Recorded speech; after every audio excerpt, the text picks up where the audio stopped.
नमस्कार व्यूअर्स, मैं हूं अमीश देवगन और आप देख रहे हैं देश का सबसे प्रभावी और लोकप्रिय कार्यक्रम आर पार। पिछले 10 साल में एक आरोप आपने बार बार सुना होगा, ईडी सरकार के दबाव में काम कर रही है। ईडी सिर्फ सरकार का ही काम करती है, लेकिन आज एक अलग प्रश्न मैं उठा रहा हूं कि असल में ईडी पर दबाव कौन बना रहा है। और यह सवाल आज इसलिए उठ रहा है क्योंकि आज देश की सर्वोच्च यानी सुप्रीम कोर्ट ने, सर्वोच्च अदालत ने में जो कुछ हुआ उससे बंगाल की ममता सरकार की चौतरफा घेराबंदी हो गई। 8 जनवरी को एक बहुत बड़ा घटनाक्रम हुआ जो आजाद भारत में पहले कभी नहीं हुआ था, जब भ्रष्टाचार के मामले में एक प्राइवेट कंपनी आईपैक के नाम की एक कंपनी पर ईडी की रेड होती है। तब खुद ममता बनर्जी वहां पहुंच जाती है। आरोप लगा कि वहां ईडी की टीम को धमकाया गया। ममता बनर्जी और बंगाल सरकार के अफसर केस से जुड़े सबूत अपने साथ उठा ले गए। सोचिए, ऐसा आप और मैं कर ले तो गिरफ्तार हो जाएंगे।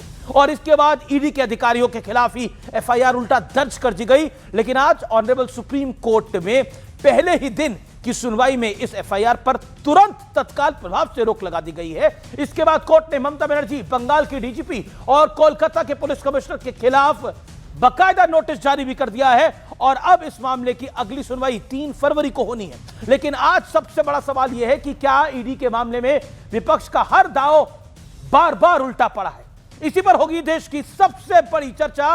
ईडी बनाम दीदी, सियासत है बिल्कुल सीधी सपाट।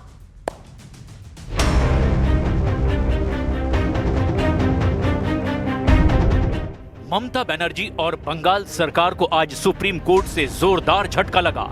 ईडी की याचिका पर फैसला सुनाते हुए कोर्ट ने ईडी अफसरों के खिलाफ एफआईआर पर रोक लगाई। सीसीटीवी फुटेज समेत सभी सबूतों को सुरक्षित रखने का आदेश दिया। ममता बनर्जी, टीएमसी और बंगाल पुलिस को नोटिस जारी किया। इस मामले में अगली सुनवाई 3 फरवरी को होगी। ये कानूनी जोर का तमाचा है उस मुख्यमंत्री को जो समझती है वो संविधान से ऊपर है। ये ममता बनर्जी जंगल राज का प्रतीक है, अराजकता की मूर्ति है। और जंगल राज कैसा होता है? बिल्कुल ममता राज जैसा होता है। हमारा supremo Mamata Banerjee as chairperson of all India Trinamool Congress, she had tried her best to protect her party's database। और अभी ईडी इसको डिस्टॉर्ट करके वो कोर्ट में गया है। पश्चिम बंगाल में चुनाव हो तो वहां ईडी पहुंच गई, उत्तर प्रदेश में होगा वहां पहुंच जाएगी, इससे पहले बिहार में पहुंची थी। जहां जहां चुनाव होगा वहां ईडी पहुंच जाएगी और लोगों को आतंकित करेगी, प्रताड़ित करेगी। मुझे लगता है कि ईडी की कोई साख बची नहीं है, देश का बच्चा बच्चा जानता है। लेकिन आज सुप्रीम कोर्ट में सुनवाई के दौरान कुछ बड़े घटनाक्रम हुए। ईडी की तरफ से इस मामले में डकैती वाला केस दर्ज करने की मांग हुई। ये भी कहा गया कि बंगाल में ईडी के ज्वाइंट डायरेक्टर के घर पर पथराव करवाया गया। और सबसे बड़ा आरोप ये लगा कि जब हाई कोर्ट में इस मुद्दे पर सुनवाई होनी थी, तब टीएमसी के लीगल सेल ने व्हाट्सएप ग्रुप बनाकर भीड़ बुलाई, हंगामा करवाया, जिसके चलते पहले दिन हाई कोर्ट में सुनवाई तक नहीं हो पाई।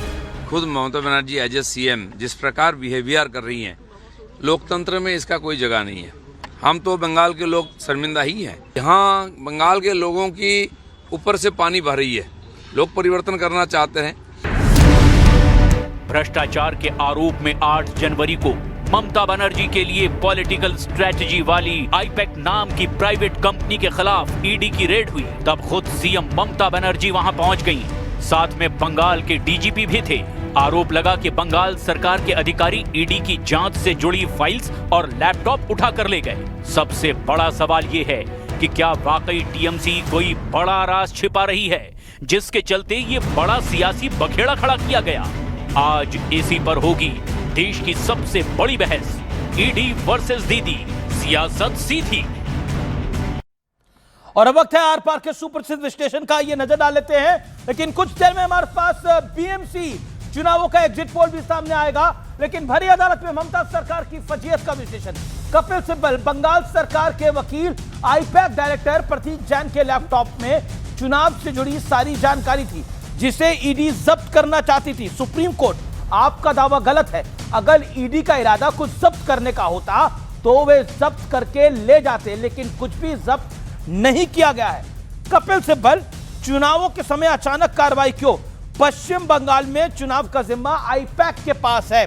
ऑनरेबल सुप्रीम कोर्ट ये कहता है पश्चिम बंगाल में चुनाव आईपैक कराती है या चुनाव आयोग कराता है, ये बड़ी बात है। कपिल सिब्बल बंगाल सरकार के वकील, ममता बनर्जी प्रतीक जैन का मोबाइल,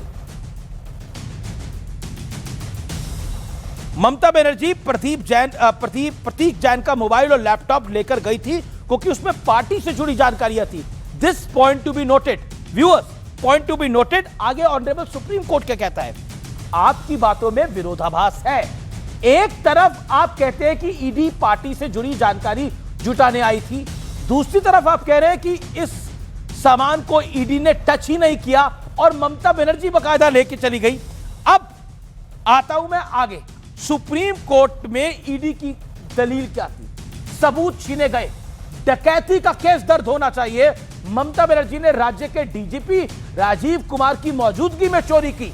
टीएमसी ने प्लानिंग के तहत हाई कोर्ट में भीड़ बुलाई, हंगामा कराया। हाई कोर्ट में कोर्ट रूम को जंतर मंतर बनाने का एक गंभीर प्रयास हुआ। और तो और जो भीड़ बुलाने की बात थी वो बहुत बड़ा संगीन आरोप है ममता बनर्जी की पार्टी पर। और ये लोग कहते हैं हम लोकतंत्र बचाएंगे। ऑनरेबल हाई कोर्ट को तो बख्शा नहीं इन्होंने और ये लोकतंत्र बचाने की बात करते हैं। अब बड़ा सवाल क्या है? क्या ईडी के मामले में विपक्ष की हर चाल उड़ती पड़ रही है और लोकतंत्र सिर्फ बहाना है, बाकी खेल पूरा है? मेरे साथ कौन कौन जुड़ रहा है चर्चा के अंदर? मेरे साथ डॉक्टर सुधांशु त्रिवेदी हैं, भारतीय जनता पार्टी के मेंबर ऑफ पार्लियामेंट। मेरे साथ मनोजीत मंडल हैं, मेरे साथ सोमनाथ भारती हैं, फॉर्मर लॉ मिनिस्टर और वरिष्ठ नेता आम आदमी पार्टी के सुनील यादव, वरिष्ठ नेता प्रवक्ता समाजवादी पार्टी के ए.के. वाजपेयी मेरे साथ हैं, वरिष्ठ नेता प्रवक्ता आरएलएम के। आपका स्वागत है। मैं ए.के. वाजपेयी आपका से शुरुआत करता हूं, आप पेशे से वकील भी हैं। दो चीजें बड़ी इंपॉर्टेंट हुई हैं। क्या आपको लगता है हाई कोर्ट में भीड़ इकट्ठी करना, मैसेज करवाकर, क्या आपको लगता है यह लोकतंत्र बचाने की कवायद चल रही थी? रमेश जी, गंभीर गंभीर गंभीर ऑब्जेक्शन है इस पे।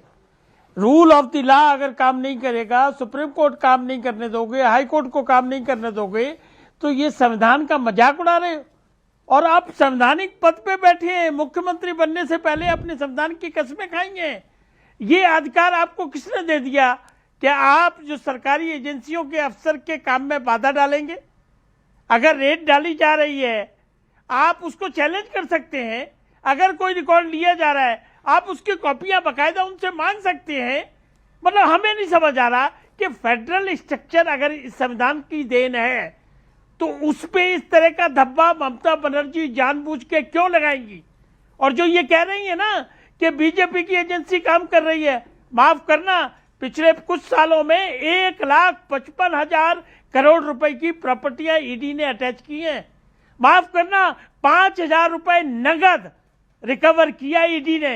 एजेंसियां अपना काम रूल बुक के हिसाब से करती हैं, किसी पॉलिटिकल पार्टी के एजेंट की तरह काम नहीं करती हैं। और ये एजेंसियां कोई अभी नहीं बनी हैं, ये एजेंसियां 1950 के बाद लगातार काम कर रही हैं। और ये वही ममता दीदी है ना जो प्रधानमंत्री को कहती थी कि आपको पत्थर के रसगुल्ले भेजूंगी। ये वही ममता दीदी हैं जिन्होंने सीबीआई की एंट्री बंद कर रखी है। लेकिन 14 के बाद लगातार पूरा ऑपोजिशन कहता है कि हमें लाओ, हम लोकतंत्र बचाएंगे। हाई कोर्ट में मैसेज, व्हाट्सएप मैसेज के थ्रू भीड़ बुलाई जा रही है, लोकतंत्र बचाने की कवायद हो रही है। हाई कोर्ट में केस हो गए भाई, कल सुनवाई हुई और मामला डिस्पोज ऑफ भी कर दिया। आप तो आधे आधे खबर देते हो ना। और वो जो भाई साहब जो बोल रहे थे ईडी अपना काम कर रहे, तो ईडी वो जो मोदी, नीरव मोदी, मेहुल चोस्की, विजय माल्या, हम बोलते थे कि हम लोग, अरे सुनिए, कब आ जाएंगे भाई? ललित मोदी गए हुए 15 साल हो गया है और वहां घूमते हैं अपने फ्रेंड के साथ, दोस्त के साथ, गर्लफ्रेंड के साथ, बोलते हैं हम लोग मोस्ट वांटेड है। शर्म नहीं आती है इस गवर्नमेंट को, ईडी को? जो लोग बोलते हैं हम चोरी की है, पकड़ो, हमको पकड़ने ले आते हैं। और यहाँ वहां गए थे आप अटैच करने के लिए प्रॉपर्टी उस ऑफिस में जहां से टीएमसी का आईटी सेल है, वह अटैच करने के गए थे। और किस तरह का भाई साहब बर्ताव है भाई। वहां आप गए थे प्रॉपर्टी अटैच करने के लिए, वहां आपको इंक्रीमेंटरी डॉक्यूमेंट मिलेंगे, खुला जो ऑफिस है पब्लिक ऑफिस में। क्या बात करते हो? आप गए थे चोरी करने के लिए, इलेक्शन डॉक्यूमेंट नहीं हो पाया, इसीलिए आप गए थे। अरे तो हाँ, लेकिन आपकी बात को तो अरे आप सुनिए, बात सुनिए, सुप्रीम कोर्ट ने तो एफआईआर को रद्द कर दिया। अरे सुनिए, अपना सामान मैं ले आऊंगा। ईडी नहीं, अपना सामान से नहीं, ईडी को जवाब देना पड़ेगा। मनोजीत मंडल, अगर ओके एक सेकेंड, अपना सामान नहीं, अगर ईडी वहां मौजूद है, कोई भी इन्वेस्टिगेटिंग एजेंसी मौजूद है, वहां पर आप वहां का सामान को अपने दायरे में कर लेते हैं, तो उल्टी कार्रवाई आप पर होती है। एक ही बात पे एक्सप्लेन दिस। सुनिए, नहीं मेरे अपना सामान क्या है? खत्म नहीं हुआ। अरे अजीब, आप लोग अजीब डिबेट करते हो। अरे आप मनोजीत दादा शांति, मनोजीत मंडल शांति, it is a serious offence. और मैं व्यूअर्स आपको कह रहा हूं, अगर आप लोग ऐसा करें, 1 सेकेंड, अगर एके वाजपेयी आंसर दिस, अगर A K Vajpayee, hold on, A K Vajpayee answer this, अगर कोई कॉमन आदमी ऐसा करता है, इस पैनल में बैठा हुआ आदमी कोई करता है, मैं ऐसा करता हूं, मेरे दर्शक ऐसा करते हैं, तो उन पर क्या कार्रवाई होगी? एक 186 आईपीसी में कार्रवाई होगी, फौरन कार्रवाई होगी। उसमें 2 साल की सजा भी होती है बकायदा। क्या बातें कर रही है कि हमारा रिकॉर्ड है, हमारा ऑफिस है। अरे भाई, रिकॉर्ड है, अगर ऑफिस है, एजेंसी चोरी नहीं करती है, एजेंसियां कभी चोरी नहीं करती है, चोरी नहीं करती है। एजेंसी के लोग को सीबीआई पकड़ते नहीं है, एजेंसी के लोग रिश्वत नहीं खाते हैं, चोरी नहीं करते, अपना एजेंसी का दुरुपयोग नहीं करते हैं। क्या बात करते हैं? दिखा दीजिए, आंकड़े दिखाए। अरे आंकड़े दिखाए, परसेंटेज। आप वकील हो ना, आंकड़े दिखाए, ईडी का कन्विक्शन रेट दिखाए वाजपेयी जी, दिखाए। 98% कन्विक्शन रेट है, 56 में से 52 केस कन्विक्शन हुए।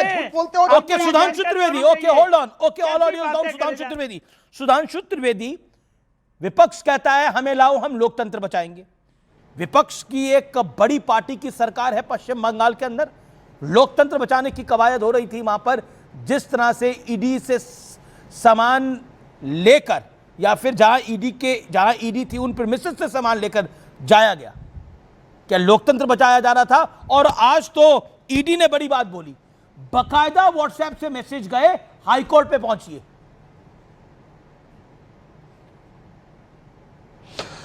देखिए, अधीर रंजन चौधरी जी जो पश्चिम बंगाल कांग्रेस के अध्यक्ष हैं, जो नेता प्रतिपक्ष थे, यानी राहुल गांधी से पहले वो जिस पद पे विद्यमान थे, या दूसरे शब्दों में कहूं, राहुल गांधी ने जिनके शूज में स्टेप किया है, उन्होंने कहा है there is no democracy in West Bengal.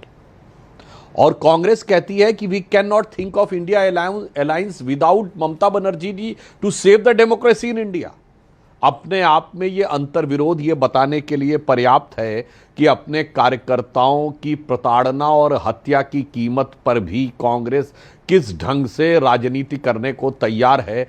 पश्चिम बंगाल में क्या कांग्रेस के कार्यकर्ताओं पर अत्याचार नहीं हुआ है? क्या कांग्रेस कार्यकर्ताओं की हत्या नहीं, पर उनका नेतृत्व तो बोलने को तैयार नहीं है, क्योंकि उसका स्वार्थ है कि मोदी जी की विरोध के लिए तो मैं अपने कार्यकर्ताओं को भी की बलि देने को तैयार हूं। दूसरी बात मैं कहना चाहता हूं, आज जो हुआ है बहुत स्पष्ट रूप से सुप्रीम कोर्ट ने कहा है कि भाई आप वहां पर जाकर एफआईआर दर्ज करेंगे, आप सीधे हस्तक्षेप करेंगे। जो चीज ईडी ने कॉन्फिस्केट की थी वो तो ममता जी ले ही नहीं सकती थी, और यह बात मैं पहले बोल चुका हूं और आज एक और बात स्पष्ट कर देता हूं।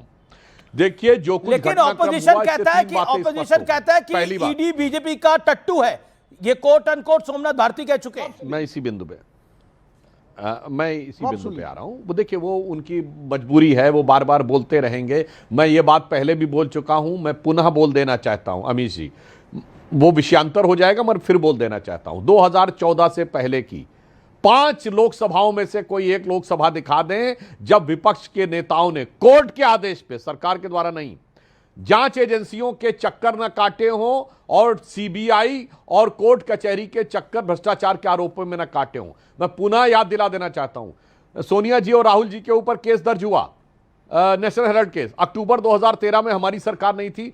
कनिमोझी ए राजा जेल गए 2011 में, हमारी सरकार नहीं थी। सुरेश कालमानी जेल गए 2010 में, हमारी सरकार नहीं, सब कोर्ट केस पे हुआ है। शिबू सोरेन पे 2008 में जेल गए, हमारी सरकार नहीं थी। मुलायम सिंह मायावती के ऊपर 2005 में डिस्प्रपोर्शनेट एसेट के केस हुए, हमारी सरकार नहीं थी। ये करुणानिधि जेल गए 2000 में, लालू प्रसाद यादव गए 1997 में, हमारी सरकार नहीं थी। जयललिता जेल गई 1996 में, हमारी सरकार नहीं थी। झारखंड मुक्ति मोर्चा रिश्वत कांड 1994 में कोर्ट से प्रूव हुआ, तब हमारी सरकार नहीं थी।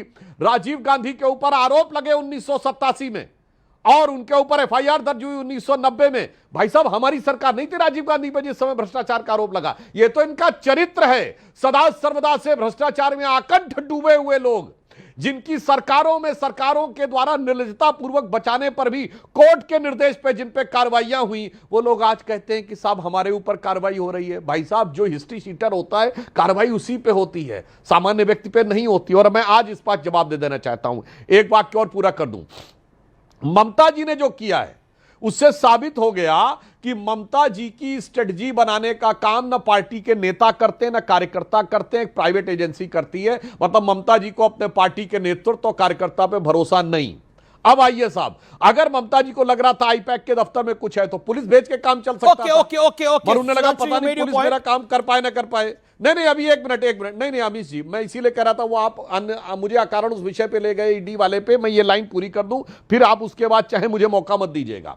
अब मैं कहना चाहता हूं, उसके बाद उन्होंने अपनी पुलिस पर भरोसा नहीं इसलिए खुद पहुंच गई, और मुख्यमंत्री स्तर का व्यक्ति कहता है फाइल किसी दूसरे को देता अपने सहयोगी को, उनको अपने पर्सनल स्टाफ पे भरोसा नहीं इसलिए फाइल खुद पकड़ी। और मैं एक और बात कहना चाहता हूं, आईपैक में कौन सी ऐसी स्ट्रेटजी थी तृणमूल कांग्रेस की? तृणमूल कांग्रेस की स्ट्रेटजी तो जग जाहिर है, 2021 के चुनाव में इनके रणनीतिकार थे इसी आईपैक के साथ। उन्होंने क्या बोला था? हमारी गिनती 30% से शुरू होती है।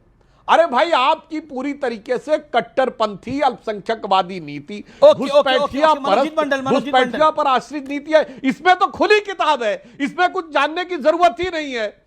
घुसपैठियों के दम के ऊपर सरकार बनाने का प्रयास करना है, इसमें कौन सी स्ट्रेटजी है? मनोजीत मंडल जी आप बता दीजिए जो दूसरे को जानने की आवश्यकता है। मनोजीत मंडल। सुधांशु जी आप बोलते हैं ना सुधांशु साहब, तो अमीश जी बिल्कुल चुप रहते हैं, ऐसे रहते हैं, पूरा अमीश देवगन नहीं अजय देवगन की तरह दिखते हैं। और हम जब जो लेंगे तो 10 सेकंड बाद चला जाते हैं। ये मामला क्यों है भाई? फिर से मैं बोलूंगा। अरे उन्होंने मुझे भी डिस्टर्ब किया, मैंने कहा मुझे बोलना। आप सुनिए ना, नरेंद्र मोदी के साथ भी आईपैक थे या नहीं थे? तो क्या उसका स्ट्रेटेजी के कोई गलत थे? 2014 में थे, 2019 में थे, क्यों नहीं थे? ये लोग एक प्रोफेशनल है। और आप इतना लंबा लंबा भाषण आप देके चला गया, तो जब 8 तारीख को आप देख लीजिए घुमा के टीवी, सबको पता चल गया कि हम लोग जो जिस डॉक्यूमेंट है उसमें से ये सब पता चला। आप ही लोगों का स्टेटमेंट है, और आप अब सुप्रीम कोर्ट में कह रहे हो कि ईडी कुछ भी नहीं जब्त किया है, तो आपको कैसे पता चला गया? को इंक्रीमेंटिंग डॉक्यूमेंट थे, सूख के पता चल गया? आपके पास तो गया ही नहीं। Look at the contradiction on part of ED also. They are saying that they have all confiscated all incriminating document. अभी बोल रहे हैं कि कुछ भी नहीं है। अरे ये किस तरह का दोहरापन है? सुनिए भाई साहब, आप आए थे डॉक्यूमेंट चुराने के लिए, और इस पब्लिक ऑफिस में कोई इंक्रीमेंट डॉक्यूमेंट कोई नहीं रखता। आपका मान लेते हैं अगर विदाउट एक्सेप्टिंग, अगर आर्गुमेंट से के लिए समझ जाते हैं कि यहां पर होते हैं कोई करप्शन हुआ, तो ये सब डॉक्यूमेंट खुला ऑफिस में कोई छोड़ा रखेंगे? आपको क्या, आप किसको बेवकूफ बना रहे हो भाई साहब? Whom are you fooling? Okay, you made your point. आप आए थे चोरी करने के लिए, इलेक्शन स्ट्रेटेजी चोरी करने के लिए। You made your point. Sudhanshu Trivedi, 20 second sharp reply. Then Somnath Bharti सुनिएगा। Okay, you made your point. Okay, लेकिन मैं फिर एक ब्रॉडर बड़ी डिबेट पर आता हूं।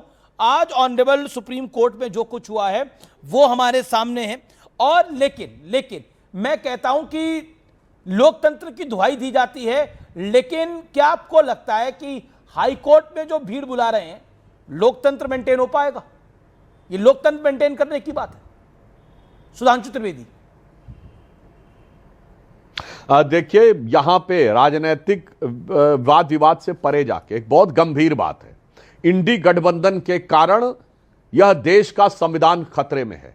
ममता बनर्जी जी ने सीधे कार्रवाई में हस्तक्षेप किया, उसके बाद कोर्ट को आतंकित करने का प्रयास किया, उल्टा चोर कोतवाल को डांटे। मैं किसी के लिए व्यक्तिगत नहीं कह रहा हूं, चोरी ऊपर से सीना चोरी, उस चरितार्थ को साक्षात किया और जाकर ईडी के खिलाफ एफआईआर दर्ज कराई। और यह इंडी गठबंधन के पूरे दलों का चरित्र है। तमिलनाडु में एक निर्णय अगेंस्ट में आ जाता है तो उस न्यायाधीश के खिलाफ सारे लोग इंपीचमेंट डालने लगते हैं। और सुनिए, संविधान में संशोधन क्यों करना पड़ा? केजरीवाल जी ऐसे व्यक्ति हैं जिन्होंने लालू प्रसाद यादव जी को पीछे छोड़ दिया, आज जेल जाने के बाद भी मुख्यमंत्री पद से इस्तीफा नहीं दिया। इंडी गठबंधन के कारण संविधान खतरे में है।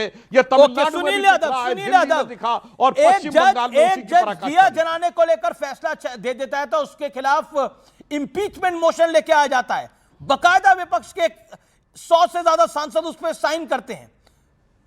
अब हम देख रहे हैं कि कोर्ट के अंदर भीड़ बुलाई जाती है और लोकतंत्र की रक्षा करने की बात करी जाती है कि हमारी केंद्र में सरकार आ जाएगी तो हम लोकतंत्र की रक्षा करेंगे। ऐसे होगी लोकतंत्र की रक्षा? सुनील यादव जी, जवाब।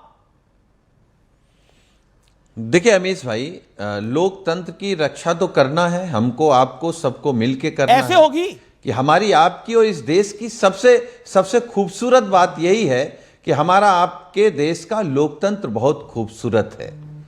और उस लोकतंत्र को खतरा किससे है?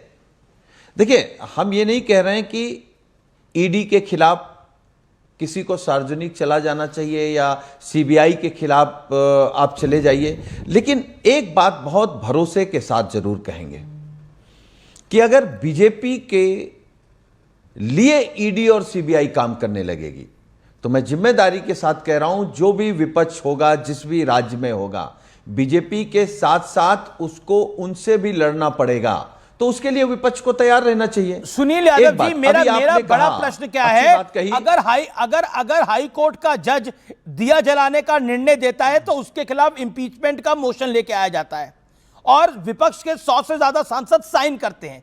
दूसरा बड़ा पॉइंट, अब ईडी अगर कार्रवाई कर रही है तो वहां की सिटिंग सीएम वहां पहुंच जाती है और तो और कोर्ट के अंदर उस पार्टी के व्हाट्सएप से बोलते हैं यहां पे भीड़ भेजो। क्या आपको लगता है लोकतंत्र की रक्षा हो रही है? क्या आपको लगता है ये लोकतंत्र की रक्षा है? अगर आप ही कहीं जांच हो रही होती और वहां पे आप सबूत उठा के लेके जाते तो आप पे क्या कार्रवाई होती? या मैं ले जाता तो मेरे पे क्या कार्रवाई होती? देखिए, इसी पे मैं आ रहा था अमीश भाई कि अगर आप इस तरीके का काम करते या कोई भी अगर सरकारी काम काज में आप बाधा डालेंगे तो स्वाभाविक है न्यायालय आपको डांट लगाएगा और जो कानून ये कहता है, कानून आपके खिलाफ काम करेगा, उसमें कोई दो राय नहीं। लेकिन मैं अब आपकी बात पे कहूं, अगर आप करते हैं तो मैं भरोसे के साथ कह सकता हूं सुधांशु जी की पार्टी आपको बचा लेगी। जैसे दुबई में बैठे लोगों को बचा रही है, लंदन में बैठे लोगों को बचा रही है, जैसे इनके साथ जो शामिल हो गए इस देश के सबसे बड़े भ्रष्टाचारी। भगोड़ों को आप मुझसे कंपेयर कर रहे हैं, बताइए। मैं डेली शाम नहीं, आपसे नहीं करता हूं, अरे आपसे नहीं, डेली रात यही प्रोग्राम करता हूं और आप ये बात बोल रहे हैं, वाह की बात है, बड़ी मित्रता निभा रहे हैं। आपसे नहीं कह रहा हूं, अरे नहीं, आप अपनी तुलना उनसे मत करिए। आप तो यहीं देश में बैठ करके देश की बात कर रहे हैं। तो आप ही से मैं बात कर रहा हूं, उसको बचा लेते हैं। हाई कोर्ट का जज कह देता है कि दिया जलेगा तो इंपीचमेंट ले आते हैं आप लोग, और आप लोकतंत्र बचाएंगे। अगर केंद्र में आपकी सरकार आ गई, यूपी में सरकार आ गई तो लोकतंत्र बचाएंगे। कैसे हजम होगा ये? मैं एक बात कह रहा हूं, देखिए, फिर मायावती वाला कांड है, सब लोग याद करेंगे, उनका जन्मदिन भी है। हम सरकार में आएंगे तो लोकतंत्र बचाएंगे, ये महत्वपूर्ण नहीं है। हम सरकार में रहें, विपक्ष में रहें, कहीं रहें, हम लोकतंत्र को बचाने के लिए लड़ाई लड़ते रहेंगे। हम भारतीय जनता पार्टी की तरह नहीं है कि कहें कुछ और करें कुछ। Okay, Sudhanshu Trivedi reply, quick reply. देखिए, सुनील यादव जी को याद रखना चाहिए कि इनकी पार्टी के संस्थापक अध्यक्ष आली जनाब मरहूम मुलायम सिंह यादव जी का वो वीडियो अवेलेबल है कि कांग्रेस बहुत खतरनाक पार्टी है, ये सीबीआई पीछे लगा देती है। उनका वीडियो अवेलेबल है। अमर सिंह जी के साथ प्रेस कॉन्फ्रेंस करते हुए उन्होंने कहा कि अमर सिंह नहीं होते तो कांग्रेस ने हमको जेल में अंदर कर दिया होता। और मैंने ये बोला कि 2005 में जब आय से अधिक संपत्ति का केस दर्ज हुआ मुलायम सिंह जी पे, तो केंद्र में हमारी सरकार नहीं, कांग्रेस की सरकार थी। और सुनील यादव जी, आपको याद होगा कांग्रेस कैसी सौदेबाजी करती है। जुलाई 2008 में जब इंडो यूएस न्यूक्लियर डील के मुद्दे के ऊपर वामपंथी दलों ने समर्थन कम्युनिस्टों ने वापस खींच लिया, तब मुलायम सिंह जी के 40 सांसद थे, उन्होंने समर्थन देकर सरकार बचाई और चंद महीनों में जो केस थे डिस्प्रोपोर्शनेट एसेट के, वो सीबीआई ने डायल्यूट करके क्लोजर रिपोर्ट दे दी। तो भाई साहब, आपसे ज्यादा बड़ा भुक्तभोगी तो कोई है ही नहीं। और आपकी पार्टी तो वो है जो झूठे केसेस में लोगों को जेल में डाला। याद करिए, जॉर्ज फर्नांडिस आपके नेता थे। बड़ौदा डायनामाइट केस, झूठा केस लगाकर हाथ में हथकड़ी डाल के चौराहे पे चलाया गया एक अपराधी की तरह। Yes! बड़ा दुखद है कि आप उस कांग्रेस का समर्थन करते हैं, यानी आप जॉर्ज फर्नांडीज से लेके मुलायम सिंह जी तक की बातों को आप भूल जाने का प्रयास करते हैं। यह बहुत दुखद है। इसलिए याद करिए, उस संघर्ष में भी हम ही साथ थे आपके, और आज भी। और जो आपने कहा जो लोग भाग गए, मैं ईमानदारी से कहना चाहता हूं, ये विजय माल्या, नीरव मोदी, मेहुल चोस्की, इनके ऊपर एक कागज की एक लाइन भी नहीं लिखी गई थी 2014 से पहले।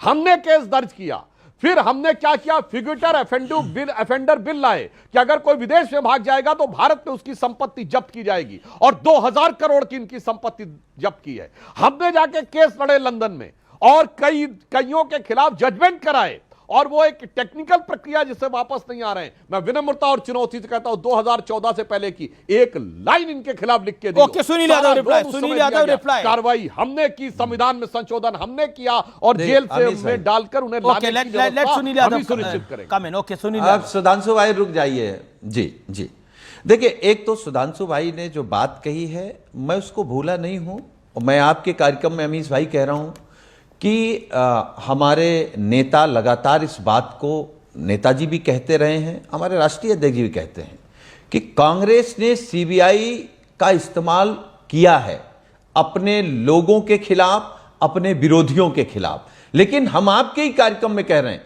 जो कांग्रेस करती थी सीबीआई ईडी का इस्तेमाल, उससे 100 गुना भारतीय जनता पार्टी। अरे आप बीजेपी के खिलाफ लड़ रहे हैं डंके की चोट पर, आपके खिलाफ कौन सा ईडी का केस हुआ है?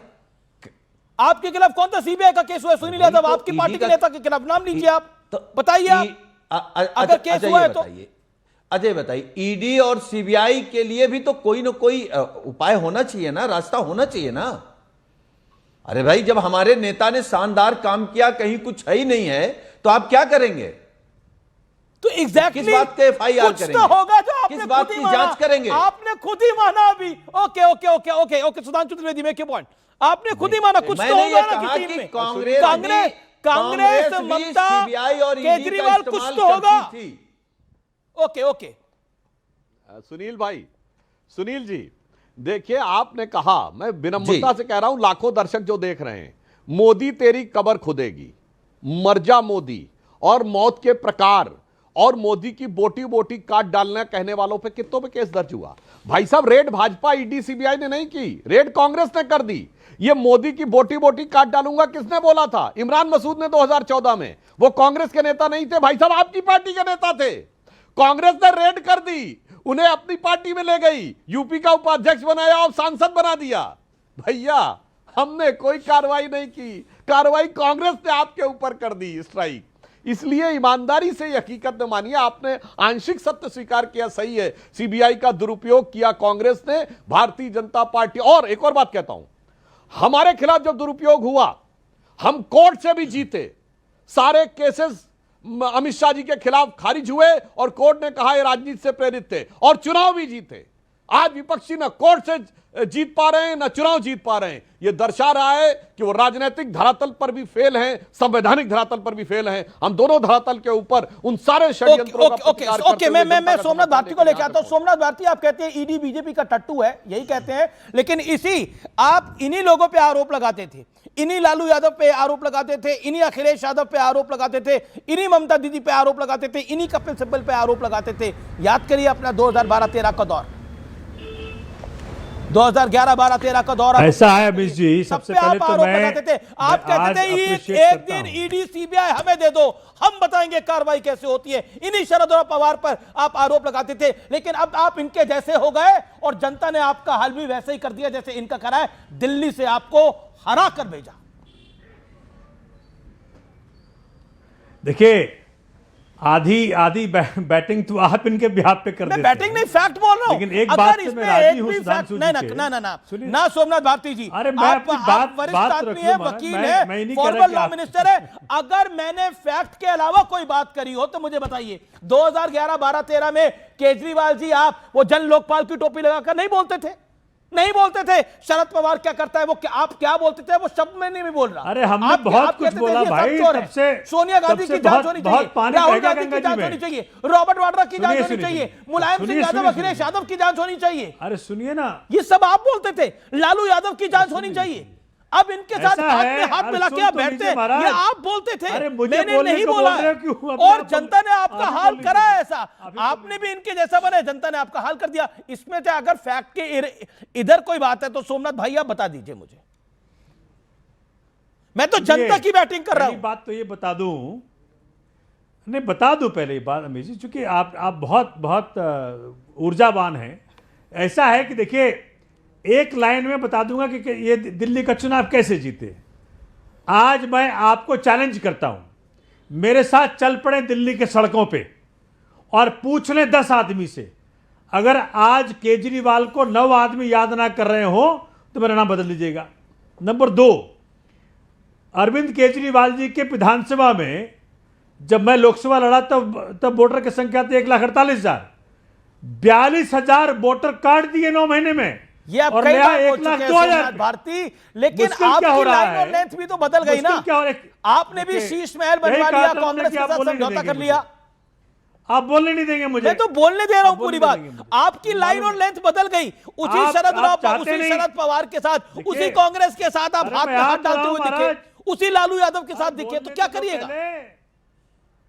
अरे बोलने तो दो महाराज। जनता एक ने बात निपटा तो दिया। पक्का है माननीय अमीश जी, जी सोमनाथ जी, जो सुधांशु जी ने बात कही, देखिए ऐसा है कि कांग्रेस ने जो चीजें अपनाई जिंदगी में, हिंदुस्तान की राजनीति में, कांग्रेस ही गुरु है बीजेपी का। चाहे मामला हो सीबीआई ईडी को मिसयूज करने का, चाहे मामला हो करप्शन का, चाहे मामला हो क्या करना चाहिए अपोजिशन के खिलाफ, चाहे मामला हो किस प्रकार से विदेश, मतलब हर लिहाज से कांग्रेस गुरु है, लेकिन भाजपा ने कई गुना मल्टीप्लाई कर दिया उसको। आज देखें ये स्थिति हो गई कि ईडी ने खुद सबमिट किया कोलकाता हाई कोर्ट में कि हम वहां से कुछ नहीं लेके आए। इसका मतलब ईडी ने प्रूव कर दिया कि हमारा पॉलिटिकल मिसयूज हो रहा था। दूसरी बड़ी बात देखें कि पूरा विश्व टर्मोइल में है इस वक्त। अमेरिका क्या कर रहा है, ईरान में क्या हो रहा है, रशिया में क्या हो रहा है, लेकिन हमारे साहब क्या कर रहे हैं? हमारे साहब जर्मन के चांसलर को ला करके पतंग उड़ा रहे हैं और हिंदू भावना को ठेस पहुंचा रहे हैं, हनुमान जी को पतंग उड़ा रहे हैं। तीसरी बात देखें, मतलब हम कर क्या रहे हैं? आज ये हो गया है माननीय अमित जी कि एक ही पैमाना रह गया है, या तो बीजेपी में आ जाओ, नहीं तुम्हारे पीछे ईडी लगी रहेगी। यही शुभेंदु अधिकारी जिसके खिलाफ बीजेपी ईडी भेज रही थी बार बार, जैसे भाजपा में आई 36 नेता गिना दूंगा, लेकिन सुधांशु त्रिवेदी पैमाना यही रह गया है, या तो आपके साथ आ जाओ, नहीं तो ईडी पीछे रहेगी। आप लोग हिंदू भावनाओं को ठेस पहुंचा रहे हो। 40 second reply. Then Somnath Bharti ji, आप जैसे एक सेकंड सोमनाथ भारती जवाब सुन लेते हैं ना, जवाब सुन लेते हैं सोमनाथ। 10 second, only 10 second. अच्छा ठीक है, 10 सेकंड लीजिए, लीजिए सोमनाथ जी, बोलिए 15 सेकंड बोलिए, आप वरिष्ठ हैं। देखिए, ये बांग्लादेश में जो हिंदुओं को मारा जा रहा है, ये कितने हिंदुत्ववादी बनते हैं? उस बांग्लादेश में जहां हमारे हिंदू भाइयों को बहनों को मारा जा रहा है, वहां गोंडा में जो बिजली पैदा की जा रही है, झारखंड को छोड़ के 100% बिजली उस बांग्लादेश को सप्लाई कर रहे हैं जो कि हिंदुओं को मार रहे हैं। वहां बांग्लादेश को बेच रहे हैं, ये भेज रहे हैं डीजल आपको और हमको 95 रुपये डीजल, और उस बांग्लादेश को जहां हिंदू भाई मारे जा रहे हैं, आप हिंदू की हितैषी दिखाते हो सुधांशु त्रिवेदी। कैसा हिंदू हो नहीं भाई? आप हो नहीं हिंदुओं के हितैषी। आम आदमी पार्टी ज्यादा बड़ी हिंदुओं की हितैषी है। देखिए, आम आदमी पार्टी के उप मुख्यमंत्री मनीष सिसोदिया जी ने, अमीश देवगन जी, आपकी ही चैनल के कॉन्क्लेव में यह वाक्य बोला था कि शाहीन बाग मेरे दिल में है। और आज देखिए कैसे कैसे लोग चेहरे बदल के आते हैं। आज वो बांग्लादेश के हिंदुओं के हितचिंतक बन के खड़े हैं। बांग्लादेश के ऊपर जो करना है, जब हमारे विदेश सचिव गए उसके बाद पहली बार बांग्लादेश के किसी सरकार ने स्वीकार किया कि धार्मिक हिंसा हो रही। उससे पहले वो डिनाइल मोड में थे। 80 से अधिक केसेस दर्ज हुए और बांग्लादेश सरकार को भारत के बंदरगाहों से जो फ्री मिलता था एक्सेस, वो भारत सरकार ने बंद कर दिया, जिसके कारण से वहां महंगाई और आर्थिक दबाव आया। हाँ, एक लाइन और कह दूं, सोमनाथ भारती जी, आपने कहा फलाने का गुरु वो है कांग्रेस, भाजपा गुरु है, भाजपा कांग्रेस गुरु है। मगर एक बात मैं कहना चाहूंगा, अगर गुरुओं के भी सबसे बड़े गुरु हैं, जो गुरु घंटाल हैं, तो वो केजरीवाल जी हैं, जिन्होंने अपने गुरु अन्ना जी को ऐसा ठिकाने लगाया कि एक हिंदी में कहावत होती, गुरु गुड़े रह गए चेला शक्कर हो गए। मतलब गुरु तो गुड़ रह गए और चेला शक्कर हो गए। और गुरु जी ने दुखी होकर क्या पत्र लिखा था, कोई जाके पढ़ सकता है। हाँ, आपकी सरकार क्यों गई? हमारी वजह से नहीं गई, ईडी की वजह से नहीं गई, सीबीआई की वजह से नहीं गई। भाई साहब 3 कारणों से गई। एक शीश महल, इंटरवीन नहीं करते हैं। एक सर, एक लाइन सर, एक शीश महल की वजह से गई, भाषा यूज करके। और दूसरी, आप अपने आप को क्या कहना चाहते हैं? अरे भाई इसमें कौन सी जैसी भाषा आप यूज कर रहे हैं किसी अरे अनैतिक भाषा क्या कि अरे भाई साहब अन्ना जी का लेटर अवेलेबल है आम आदमी पार्टी के बारे में, ओपन पब्लिक लेटर अवेलेबल है। घंटाल, मुझे इस बात की बहुत घंटा, दुखी है। अरे आपने कोई घंटा पे अरे भाई पीएचडी कर रखा है क्या?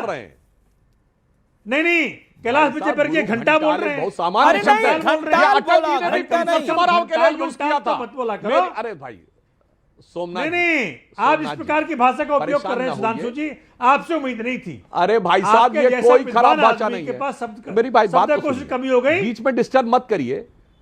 सब कुछ कमी हो गई, बीच में डिस्टर्ब मत करिए, मैं आप सब प्रमाण बोल रहा हूं। अरे आपके जैसा, अरे भैया आप सुन लीजिए, अभी आप पिछली बार सर आप कुछ कर चुके हैं प्रोग्राम में, काहे परेशान हो रहे हैं? लेकिन कैसी अब देखिए आप लगातार डिस्टर्ब कर रहे हैं, मैं तो आपके बीच में नहीं बोल रहा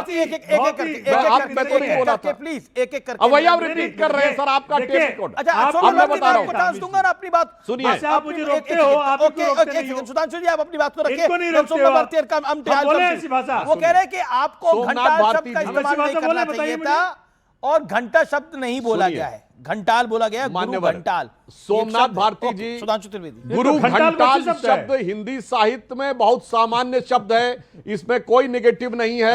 अटल बिहारी वाजपेयी जी ने उनकी पुस्तक के विमोचन में मेरी 51 कविताओं के समय पीवी नरसिम्हा राव तत्कालीन प्रधानमंत्री थे, उन्होंने कहा कि अटल जी मेरे गुरु हैं, तो अटल जी ने कहा पीवी नरसिम्हा राव गुरु घंटाल हैं। मैंने रेफरेंस के साथ बोला है, यहां के भाषा की आड़ में बचने का प्रयास मत करिए मेरे भाई। गुरु घंटाल बहुत सामान्य एक वो है, और मैंने सब प्रमाण बोला, दो पूर्व प्रधानमंत्रियों का नाम लिया है, और उनसे बड़े शब्दों का सही प्रयोग करने वाले लोग भारत की राजनीति में हुए नहीं। अब जो मैं कहना चाहता हूं सुनिए, आप 3 कारणों से हारे, एक शीश महल और दूसरा जेल से सरकार। जो लालू यादव जी कहते थे जलवे से सरकार चलाएंगे, तो लोगों ने कहा क्या आप जेल से सरकार? नहीं, जलवे से चलाएंगे। मगर जलवे और जलवे दोनों सरकार चला के दिखाई तो केजरीवाल जी ने। और तीसरा, एक पौवे के बदले दूसरा पौवा देना। 3 कारणों से आप हारे, एक पौवे के बदले दूसरा पौवा, जेल से सरकार और शीश महल। और उसके बाद अपने गुरु को जो धोखा दिया और कांग्रेस से गठबंधन किया 2024 में लोकसभा में और 25 में अलग होकर लड़े, जनता के सामने आप इस कदर एक्सपोज हो गए कि वो जो आवरण आप टोपी लेके आए थे, मुझे चाहिए जन लोकपाल, जनता ने उस टोपी के अंदर का जो असली भौकाल था वो देख लिया। इस कारण से आपको लेकिन सोमनाथ भारती, आपने भी इसी क्लैश को बरकरार रखा।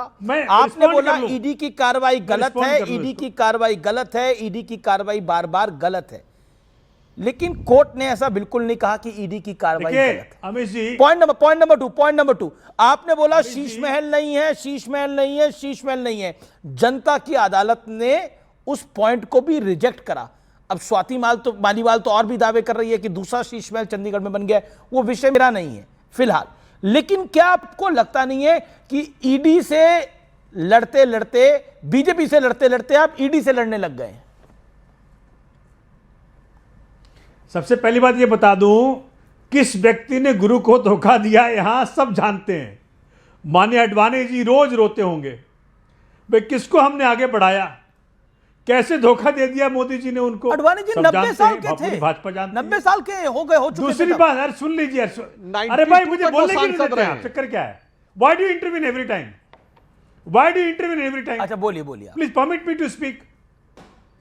ठीक है, दूसरी बात, चलिए मेरे यहां से गुड़गांव क्रॉस कर लीजिए और फरीदाबाद चले जाइए, 1 पे 2 मिल रहा है वहां, और ऐसा 5 स्टार बना के बेच रहे हैं शराब ये।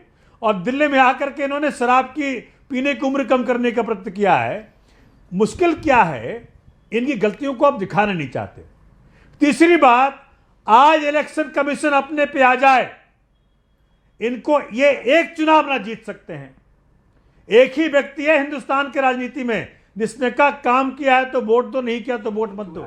अगर यहां पे चुनाव कर लेते ना बगैर इलेक्शन कमीशन के हेल्प के, ये चुनाव जीत ही नहीं सकते। मैं लिख के देता हूं, स्वीकार करिए ना मेरी बात। चलिए ना दिल्ली की सड़कों पे, पूछिए। और वही जमुना जी जिसको दिखा रहे साफ हो गई, साफ हो गई, ऐसा झाग और बदबू भरा हुआ है, इनके मंत्री कह रहे हैं वहां डुबकी मत लगाना, मर जाओगे। कारण क्या है? मीडिया को इनकी गलती दिखानी नहीं है। तीसरी बात आप देखें, ईडी का जो इस्तेमाल है, इतना अविश्वसनीय ईडी हो गई है। आज हर कोई हिंदुस्तान के अंदर कह रहा है जहां चुनाव वहां ईडी, जहां चुनाव वहां। अरे भाई, आपको दिल्ली में सत्ता मिली 11 साल हो गए, अरे आप गिना दीजिए ना। बड़ी फुटेज आ गई है हमारे पास हाई कोर्ट पे। इस समय ईडी की बहुत बड़ी खबर है, ईडी के हवाले से बड़ी खबर है, बड़ी डेवलपमेंट है। मैं आपको बता देता हूं व्यूअर्स, ईडी ने गंभीर आरोप लगाए हैं, ईडी ने गंभीर आरोप लगाए हैं। ये देखिए फॉरवर्ड मैसेज आपको मैं स्क्रीन पे दिखा रहा हूं। टुडे एट 9/1/2026 आप पहुंचिए। सुप्रीम कोर्ट ने बकायदा, ईडी ने व्हाट्सएप मैसेज के शॉर्ट्स को रख दिया है, उनकी क्लिप्स को रख दिया है, किस तरह से फॉरवर्ड हुए मैसेजेस और हाई कोर्ट में भीड़ इकट्ठा करने के लिए बोली गई। यह अप्रत्याशित है। कोर्ट पे दबाव बनाने के लिए हाई कोर्ट में भीड़ इकट्ठा करने के लिए बोला गया। आप देखिए, bus and vehicle has been arrange. आप इसको वीडियो वॉल पे दिखाइए। बड़ा है ये मामला, बड़ा है मामला। ममता बनर्जी क्या करना चाह रही थी? ये बड़ा मामला है, ये बड़ा मामला है। ममता बनर्जी क्या करना चाह रही थी? ये रमा हैदर का मैसेज हमारे पास है। टुडे एट 9/1/26 यानी 9 तारीख को court number 5 item number 10, come everyone, gathering today at 1 p.m. at B gate. Come everyone, we'll go to procession of Honorable CM Mamta Banerjee. Bus and vehicle is arranged. Clear cut court room बताया जा रहा है। Court room में पहुंचिए, high court को बाधित करने का प्रयास करिए। सीधे तौर पर यही मामला है। मैसेजेस है, बांग्ला का मैसेज है, ये अंग्रेजी इसका अनुवाद है, नोटिस करके आ रहा है और ये मैसेज पूरे ग्रुप्स में डाले गए, बकायदा लोगों को बुलाया गया। ये अपने आप में सनसनीखेज है। Never seen before, never seen before. इससे पहले हमने आजाद भारत में किसी मुख्यमंत्री को ऐसे करते हुए नहीं देखा। यह अप्रत्याशित है। ममता बनर्जी क्या छुपाने की कोशिश कर रही है? उस हरी फाइल में क्या बड़ा राज है जिससे घबरा गई है, डर गई है ममता बनर्जी? यह बहुत बड़ा मामला है। क्या मैं पूछना चाहता हूं भारतीय जनता पार्टी की सरकार से, सुधांशु त्रिवेदी से, अगर कोई सामान्य आदमी करेगा तो ईडी कार्रवाई करेगी, तो ईडी कार्रवाई करेगी सुधांशु त्रिवेदी। इस मामले में आप लोग शांत क्यों बैठे हैं? ममता बनर्जी पे कार्रवाई क्यों नहीं होनी चाहिए? वो सबूत खुद लेके आई है वहां, तो क्यों नहीं हो रहा एक्शन? घबराए हुए हैं आप भी क्या? डरे हुए हैं आप लोग क्या? महोदय देखिए, अब आपने जो बात कही है अमीश जी, उसी से बात साफ हो जाता है। इसीलिए भारतीय जनता पार्टी का इससे कोई लेना देना नहीं है। ईडी पे कार्रवाई हुई, ईडी सुप्रीम कोर्ट गई है। अब दो में से दोनों दावे एक साथ नहीं हो सकते। एक तरफ कहेंगे कि ईडी जबरदस्ती कार्रवाई करती तो ममता जी को अरेस्ट कर लेना चाहिए था। अब ईडी सुप्रीम कोर्ट के थ्रू जा रही है तो सब कार्रवाई क्यों नहीं कर रहे हैं? अर्थात हम संवैधानिक व्यवस्था के तहत सरकार की एजेंसियां काम कर रही हैं। मगर एक बात बहुत साफ है, ममता जी की हरी फाइल के अंदर जाने कौन कौन सा राज छुपा हुआ है चुनाव जीतने का। ये देश और बंगाल की जनता को भली भांति समझना चाहिए, क्योंकि हरे रंग में बहुत सारे आधार छुपे हुए हैं। ये मैं रुक करता हूं। मेरे साथ मनोजीत मंडल है। मंडल साहब, एक बात बताइए, ये सामान्य मैसेज तो नहीं है? कोर्ट नंबर बताया जा रहा है बड़ी से बड़ी संख्या में पहुंचिए। क्या तमाशा करना चाहते थे आप लोग? आजाद भारत में ऐसा तो कभी नहीं हुआ है, इंडिपेंडेंट इंडिया में कभी नहीं हुआ है। आप तो बांग्ला पढ़ नहीं सकते हो। अरे उसी दिन, दूसरा दिन ममता दिक्का मिছিল थे, प्रोसेशन थे, वहां टीएमसी का लीगल सेल बाहर, कोर्ट के बाहर, कोर्ट रूम के अंदर नहीं है। बांग्ला में से दिखाइए, अब बांग्ला भी पढ़ सकते हो। आप तो पूरा गुरु बन गए सबका। आप कितना बड़ा ब्रेकिंग। अरे कुछ भी नहीं है, झिंगा है। वो लोग बोल रहे हैं कि बिल्कुल आपको तो ठेंगा ही हर चीज लगेगी। आप जब ईडी को ठेंगे पे रखते हैं तो मीडिया को कहां रखेंगे आप? नहीं, आपको तो हर चीज ठेंगा लगेगी। अब इन्होंने बोला, देखिए ममता बनर्जी का प्रोटेस्ट था, वैलिड बात है। ममता बनर्जी के प्रोटेस्ट में ज्यादा से ज्यादा लोग पहुंचने ही चाहिए, लेकिन उसमें क्या था? मैं राज की बात खोल देता हूं, जो सामने दिख रही है तस्वीरों के अंदर। वो दोबारा प्ले करिए, फुल फ्रेम प्ले करिए पीसीआर। ओके। और आप देखिए क्या लिखा हुआ है, gathering today at 1 PM at B gate, come everyone. Court number 5 में ममता बनर्जी आने वाली थी, आइटम नंबर 10 था क्या? बताइए मनोजीत मंडल, किसको झूठ बोल रहे हैं आप लोग? खुलेआम झूठ बोलते हैं आप लोग। Item number 10 court number 5 court में आने के लिए बोला जा रहा है। हाई कोर्ट में साक्ष्य रखे, सुप्रीम कोर्ट में साक्ष्य रखे गए हैं। जवाब दीजिए इस बात का। आइटम नंबर 10 कोर्ट नंबर 5 कैसे हो सकता है? ममता बनर्जी कैसे आ रही थी? नंबर 5, अरे पहले चिल्लाए मत, बंगला आपको समझ नहीं आता है, तो झूठ फैलाते हो टीवी पे झूठ नहीं, सामने दिख रहा है लाइव। अरे बात सामने लाइव दिख रहा है, झूठ आप बोल रहे हो, लाइव झूठ आप बोल रहे हो। क्या छुपाने की कोशिश कर रहे हो? क्या बात करते हो आप? तो एंकर नहीं, आप तो पूरे पुलिस के ईडी से बहुत ज्यादा है, ऐसे ऐसे बात करते हो। सुनिए मेरे बात, ये क्या गेट नंबर भी हाईकोर्ट के बाहर, हाईकोर्ट के गेट नंबर भी, court number 5, court number 5 item number 10। अरे कहां पर कोर्ट नंबर? बांग्ला पढ़िए आप उल्टा सीधा दिखाई दे रहा है तो मैं क्या करूंगा? दिखाई दे रहा है क्या बांग्ला में? Court number 5 item number 10। आपसे अपना निकलते बन रहा है ना उगलते बन रहा है। फंस गए आप मनोजीत दादा, मनोजीत दादा फंस गए हैं। आप स्कूल में आप प्रोफेसर आदमी है, इतना बड़ा झूठ मत बोलिए। एंकर, अरे एंकर नहीं, आप बीजेपी के स्पोक्स पर्सन बन के बात अरे करते मैं हो। तो सबूत दिखा रहा हूं आपको, सबूत दिखा रहे हैं आपको, इसका जवाब दीजिए ना। You are trap. Item number 10 court number 5 क्या था वहां पर? क्या आइटम नंबर 10 कोर्ट नंबर 5 क्या था? ओके मैं एक के बाद पे रुक करता हूं, एक के बाद पे रुक करता हूं, एक के बाद पे आंसर दिस। ये सामने है हमारे, आंसर दिस एक के बाद पे। Rest everything can wait today. देखिए अमीश जी, हाथ कंगन को आरसी किया, पढ़े लिखे को फारसी किया। उस दिन हाई कोर्ट में इनकी गुंडई की वजह से सुनवाई नहीं हो पाई थी। ये व्हाट्सएप के मैसेज की वजह से वहां इनके लोग पहुंच गए, इन लोगों ने नारेबाजी की, इन लोगों ने कोर्ट को डिस्टर्ब किया और सुनवाई नहीं हुई है। ये तो रिकॉर्ड की बात है ना, इसको कैसे जुटला देंगे? देखिए ममता दीदी अपने राज्य में सिवाय एनार्की के कुछ नहीं कर रही हैं और ये पहले भी कर चुकी हैं। इसीलिए सुप्रीम कोर्ट ने आज सीरियस संज्ञान लिया है कि भाई ये क्या हो गया? आप हाई कोर्ट को अपना काम नहीं करने दोगे, आप ईडी का एजेंसीज को काम नहीं करने दोगे, आप उनके खिलाफ एफआईआर करोगे और सुप्रीम कोर्ट ने एफआईआर स्टे कर दी है। सुधांशु कोई कार्रवाई नहीं होगी। मैं एक सेकंड, मैं बीएमसी इलेक्शन को ऊपर एग्जिट पोल आ गया एक्सिस माई इंडिया का, बीजेपी प्लस 131 से 151, यही ये लोग करते रहेंगे तो नतीजे इसी तरह के आते रहेंगे। ये एग्जिट पोल है, एग्जैक्ट पोल कल आएगा। यूबीटी प्लस का बुरा हाल है और ये ठाकरे ब्रदर्स के एक साथ आने के बाद है। 58 से 68, कांग्रेस प्लस 12 से 16, अन्य के खाते में 6 से 12 और वोटिंग परसेंटेज बीजेपी 42% क्रॉस कर रही है। It's historic. अगर ऐसा होता है तो यूबीटी 32%, कांग्रेस 13% पे और अन्य में 13% है। अब ये बड़ा झटका हो सकता है ऑपोजिशन को। ऐसा लगता है बीएमसी भी बीजेपी प्लस यानी शिंदे सेना और बीजेपी के कब्जे में आने वाली है, ऐसा सीधे तौर पर प्रतीत हो रहा है। Sudhanshu Trivedi, your reaction to this? 10 second. देखिए इसमें जो भी एग्जिट पोल आया है, मेरे विचार से उसकी दिशा सही है, परंतु गंतव्य पर हमारा मतभेद है। The direction is correct but the destination में बी डिफरेंट। बिल्कुल भारतीय जनता पार्टी और एनडीए यानी महायुति के पक्ष में एक प्रबल लहर दिखाई पड़ रही है। जब अंतिम परिणाम आएंगे तो इससे कहीं अधिक सीटें और कहीं अधिक मत प्रतिशत हमारा दिखाई पड़ेगा। मुंबई इस समय विश्व की चौथी बड़ी अर्थव्यवस्था, भारत की आर्थिक राजधानी है। भारत एक नई व्यवस्था के रूप में आगे उभरता हुआ दिख रहा है। मुंबई उस विकसित भारत के संकल्प के साथ जाना चाहती है। व्यक्तिगत अहम मान्यता के लिए जी समय मेरे पास